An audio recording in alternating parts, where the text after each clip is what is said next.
We're here today with Coach Simmons of Harding University. Coach, tell me about your favorite verse of the Bible. Well, to say my favorite verse, I don't know about a favorite verse, but my favorite story in the Bible, without a doubt, like I said earlier, is the story of the prodigal son. And there's so many parts of that I can relate to, but I shared it with my defense last night, and the part that I really wanted them to take hold of is, and this is what I struggled with when I was in their shoes, is that, it's so easy as a man to feel like, I have so much that I've done wrong, so much sin in my life that, there's no way that I can become a Christian. There's no way that I can be a follower because, I'm gonna mess up again. And that's our nature. But the story of the prodigal son, when he was starving and when he had nothing and he decided to go home to his father, it says that the father was on the porch and he was waiting for him, and then his father ran to him. But it doesn't talk about the son getting his life together, getting everything cleaned up, and then going home. He was broke, he had nothing, he was starving, he was still in sin, and when he went home, his father ran to him. And so that's the message that I finally had to figure out. It's not about when I get it all figured out and cleaned up, because I won't. I'm a sinner. And I wanted my players to hear that. Guys, you are not going to get it figured out.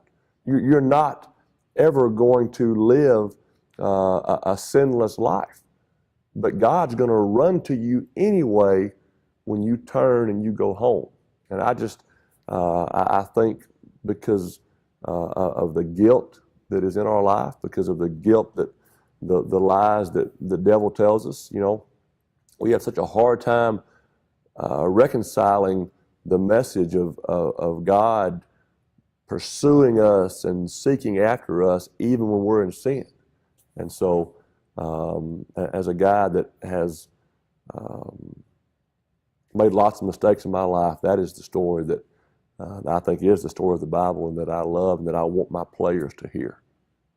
Talk about you want players that are willing to fight. They're willing to fight on the field. They're willing to battle every down. They're not going to ever quit. Talk about that never say die mentality. Walter Payton, I think his motto was never die easy. I think that was his motto. Yeah.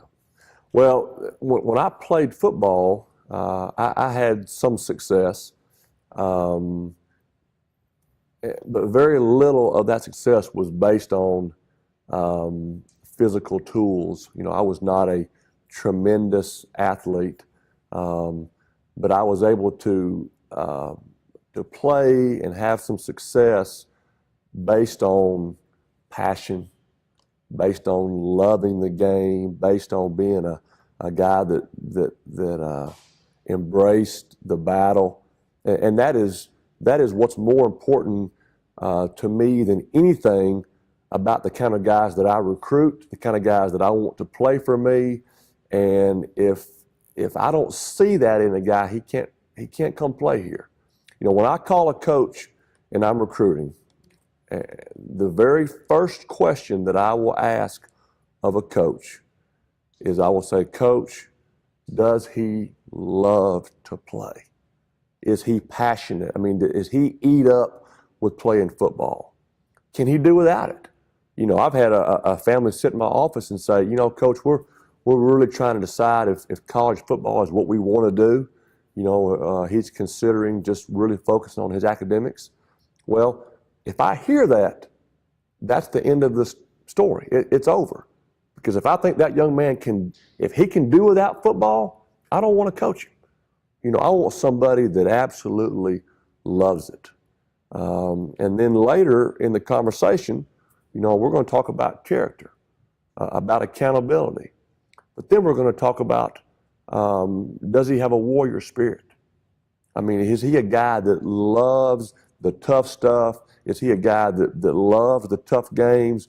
What is he like in the fourth quarter when he's got a sprained ankle, he can't breathe, his back's against the wall, the team is losing? That's the guy that I'm interested in.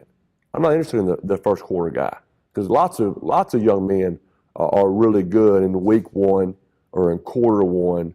I mean, I want some young men that have a warrior spirit, and I'm telling you right now, we have that.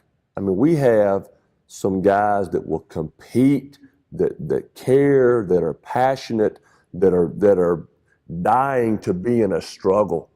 You know, they don't enjoy the 57-7 ball games. They want to be in a dogfight in the fourth quarter, because that's what we talk about. You know, you don't know what you're made of. You don't really know who you are until you are in an absolute battle where you are challenged every down, where you are pushed, where the guy across from you is really, really good, and you got to strain and fight and claw to have a chance.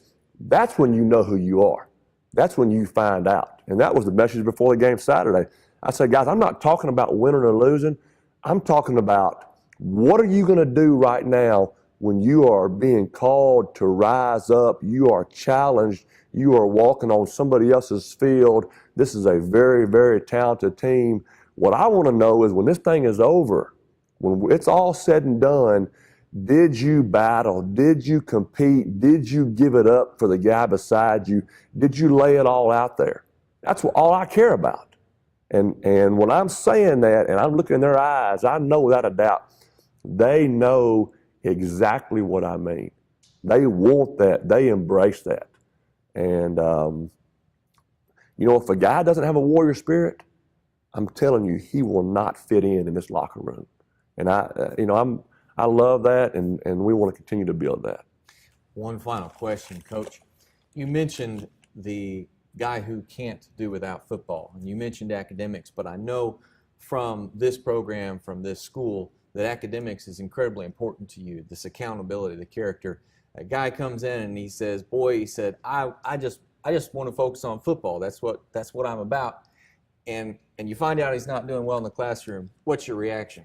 Well, first of all, that's in the first phone call to mom and dad, to the young man, that is almost exactly what I say. If you are trying to find a place just to play football, if football is what you're all about, that's what you want to do, this is the wrong place. You know, we want somebody that loves football, that loves to play, but we also want somebody that realizes that football can be a great avenue to getting a degree that will change their life forever. And, you know, we like guys that dream big, and we love guys that want to play football as long as they can and be in the NFL and pursue that. But reality is that is a tiny, tiny percentage of the young men that play anywhere.